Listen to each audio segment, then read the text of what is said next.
بات کرنی ہے کئی ہزار سال پرانی، جن کے ہاتھ میں پہاڑ موم تھے۔ یہ لوگ کفر و شرک کی نحوست کا بھی شکار ہو گئے۔ اگر آپ واقعی اللہ عز و جل کے رسول ہیں تو اس پہاڑ کی چٹان سے ایک اونٹنی نکال دیجئے، چٹان پھٹتی ہے اور اس میں سے ایک انتہائی خوبصورت اونٹنی باہر نکلتی ہے۔ السلام علیکم ورحمۃ اللہ وبرکاتہ۔ ناظرین، ایک ایسا پروگرام لے کر اب آپ کے لیے آئے ہیں کہ جس میں انشاءاللہ عز و جل آپ سے باتیں ہوں گی پچھلے زمانے کی، پچھلی قوموں کی باتیں ہوں گی، اور آج ایک ایسا واقعہ ہم سنیں گے ایک ایسی قوم کے بارے میں جو لمبا قد رکھتے تھے۔ ہے نا حیرانگی کی بات کہ کیا واقعی کوئی اتنا لمبا انسان بھی ہو سکتا ہے؟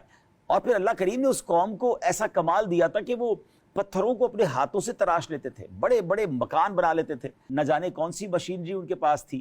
بات کرنی ہے کئی ہزار سال پرانی، اور وہ قوم جن کے ہاتھ میں ایسا لگتا تھا کہ پہاڑ موم تھے۔ بات کرنی ہے قوم سمود کی۔ سمود عرب کے ایک قبیلے کا نام ہے۔ ایک قول کے مطابق یہ نام ان کے جد اعلیٰ سمود بن عاد بن اوس بن ارم بن سام بن حضرت نوح علیہ السلام کی نسبت سے رکھا گیا۔ انہیں عاد ثانیہ بھی کہا جاتا ہے، لیکن یہ قوم سمود اور آل سمود کے نام سے زیادہ معروف ہے۔ حضور پرنور علیہ السلام سفر تبوک کے دوران صحابہ کرام کے ساتھ اس مقام سے بھی گزرے۔ ناظرین، اس مقام کو مدائن صالح کہا جاتا ہے، اور آج بھی دنیا بھر سے لوگ جا کر اس مقام کو دیکھتے ہیں تو عقلیں حیران ہو جاتی ہیں۔ آج سے چند سال پہلے میرا بھی جانا ہوا تھا، اور حیرانگی یہ تھی کہ اتنے بڑے بڑے دروازے، اتنے بڑے بڑے مکان، اور 5000 سال، جی ہاں آلموسٹ 5000 ایئرز اس مقام کو ہو چکے ہیں۔ تو اس وقت کون سی مشینری تھی، اس وقت کون سی ٹیکنالوجی تھی کہ اتنے بڑے بڑے پہاڑوں کو کاٹ کر اتنے بڑے بڑے گھر بنا لیے گئے۔ اللہ تعالیٰ نے اس قوم کو انتہائی زرخیز زمین عطا کی تھی، جس کی وجہ سے ان کی فصلیں خوب ہوتی تھی، باغات سرسبز و شاداب ہوتے تھے اور پھلوں اور میووں سے لدے رہتے تھے۔ فن تعمیر میں ان کا کوئی ثانی نہیں تھا۔ سگ لاخ اور پتھریلی چٹانوں کو تراش کر نہایت خوبصورت، روشن، ہوادار، مضبوط اور بلند و بالا مکانات بنا لینا ان کے تعمیراتی ہنر و کمال کا منہ بولتا ثبوت تھا۔ آج بھی عرب شریف میں ان کی بستیوں اور تعمیر شدہ مکانات کے آثار موجود ہیں، جنہیں مدائن صالح کہا جاتا ہے۔ اس جگہ کی حالت واقعی عبرت کا منظر پیش کرتی ہے۔ آل سمود اللہ تعالیٰ کی وحدانیت پر ایمان رکھتے اور اسی کے عبادت گزار بندے تھے۔ نیز قوم عاد کا عبرتناک انجام بھی ان کے پیش نظر تھا، جس سے ڈر کر یہ اللہ تعالیٰ کی نافرمانی سے بہت بچتے تھے۔ لیکن گزرتے وقت کے ساتھ، نعمتوں کی بہتات کے ساتھ، جہاں ان میں غفلت و جہالت بڑھی، یہ لوگ کفر و شرک کی نحوست کا بھی شکار ہو گئے۔ چنانچہ ایک عرصے کے بعد ان لوگوں نے پتھروں کی تراش خراش کر کے عجیب و غریب شکلوں کے بت بنائے، مختلف ان کے نام رکھے اور خدا کا شریک ٹھہرایا۔ عبادت الہی کو چھوڑ کر یہ بدبخت بھی بتوں کی عبادت میں مصروف ہو گئے۔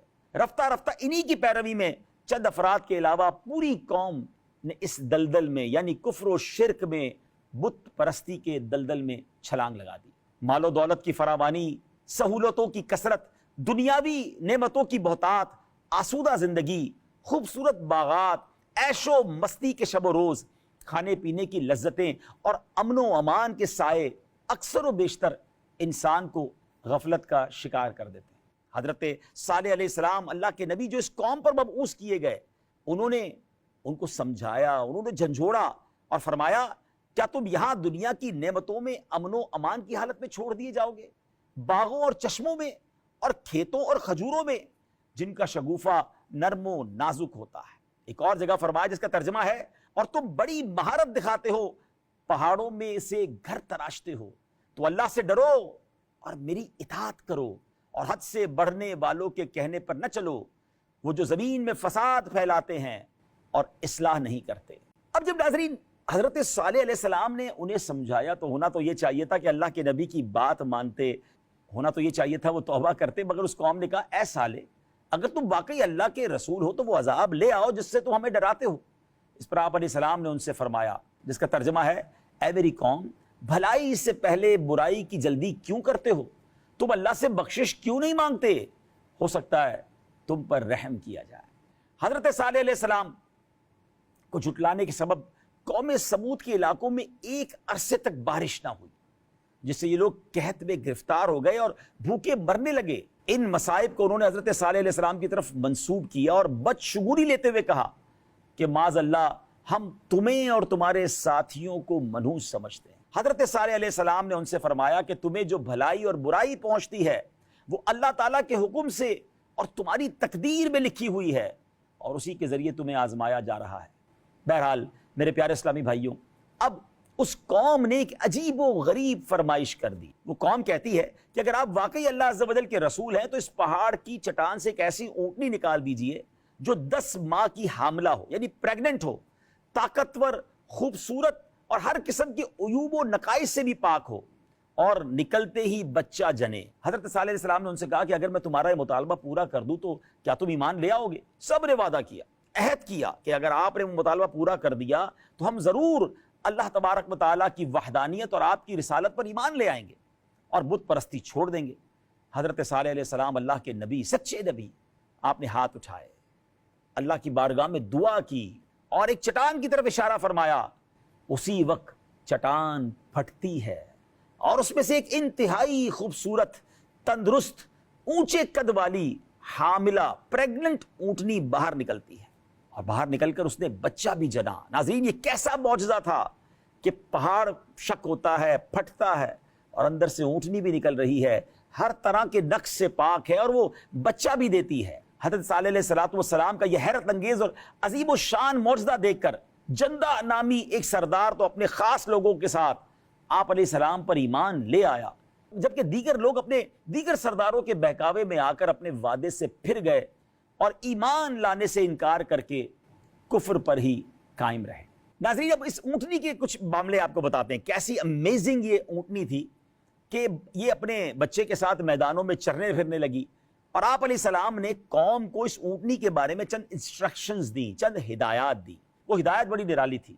آپ نے فرمایا کہ اس کو اس کے حال پر چھوڑ دو، یہ اللہ عز و جل کی زمین میں جہاں چاہے چرتی رہے، ڈو ناٹ ڈسٹرب اٹ۔ دوسرا، اسے برائی کی نیت سے ہاتھ نہ لگانا، نہ مارنا، نہ ہنکانا، اور نہ اسے قتل کرنا۔ تیسرا یہ کہ ایک دن اونٹنی اور ایک دن تمہاری باری ہے، لہٰذا جو دن اونٹنی کا ہے اس میں صرف اونٹنی ہی کنویں سے پانی پیے گی، اور جو دن تمہارا ہے اس میں تم پانی لینے آؤ۔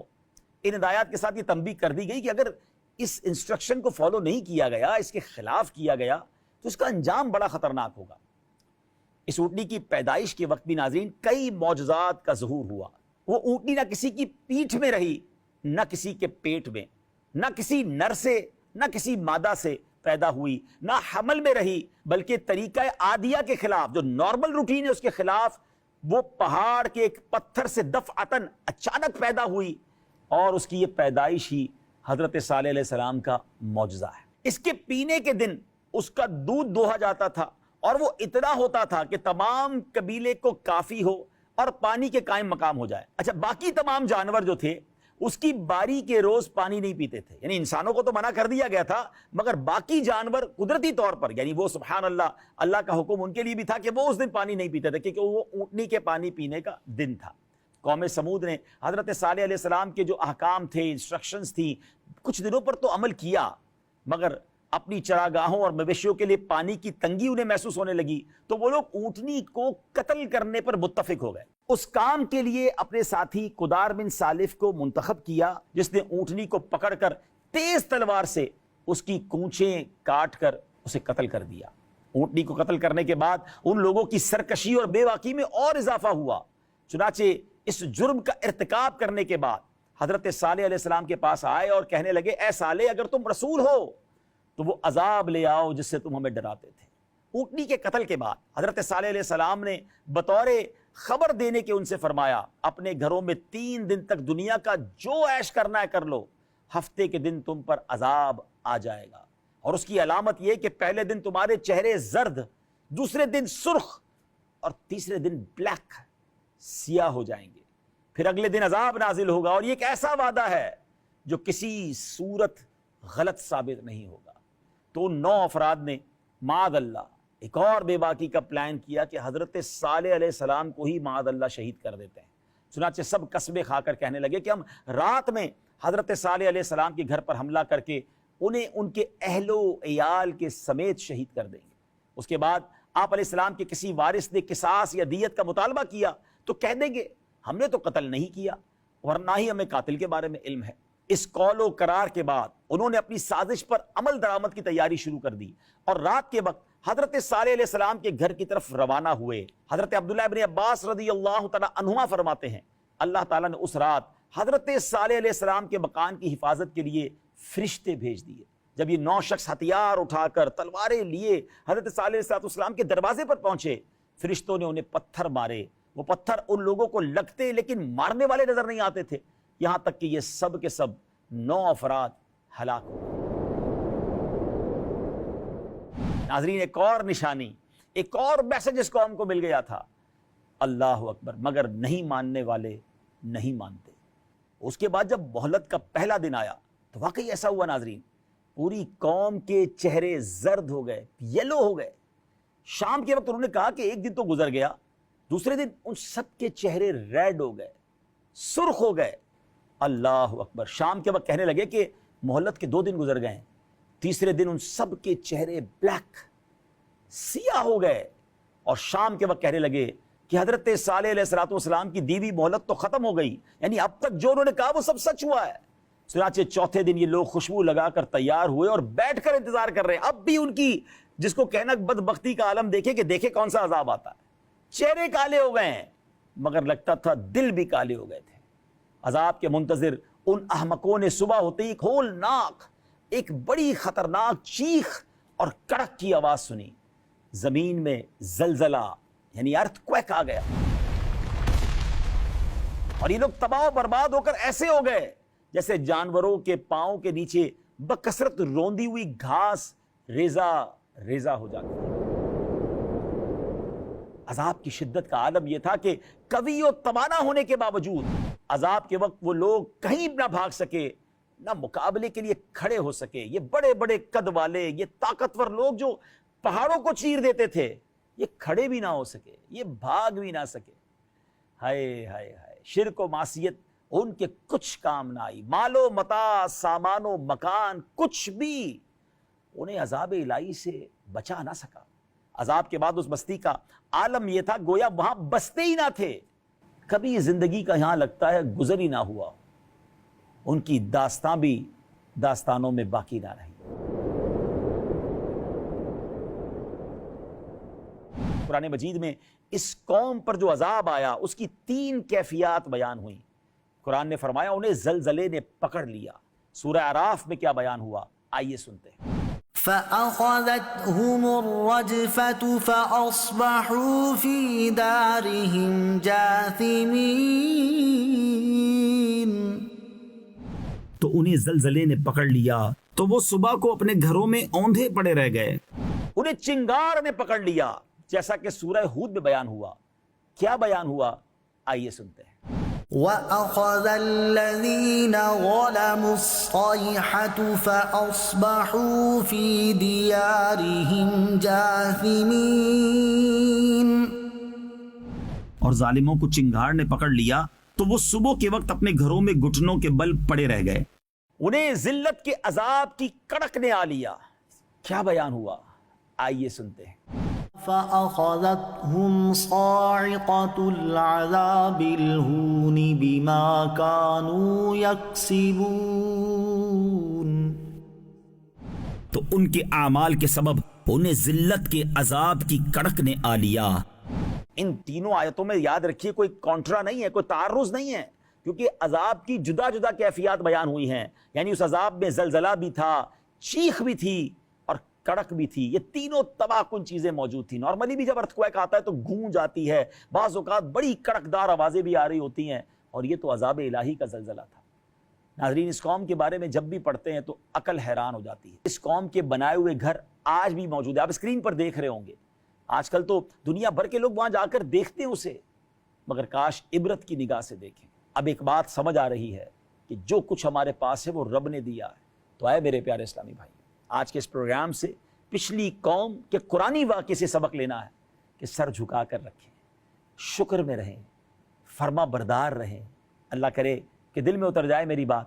اگلے پروگرام میں کسی اور قوم کی بات ہوگی، کوئی اور سبق ہوگا اور انشاءاللہ اس سے سبق لینے کی بھی کوشش کریں گے. اپنی دعاؤں میں یاد رکھیے گا. صلو علی الحبیب صلی اللہ تعالی علی محمد صلی اللہ علیہ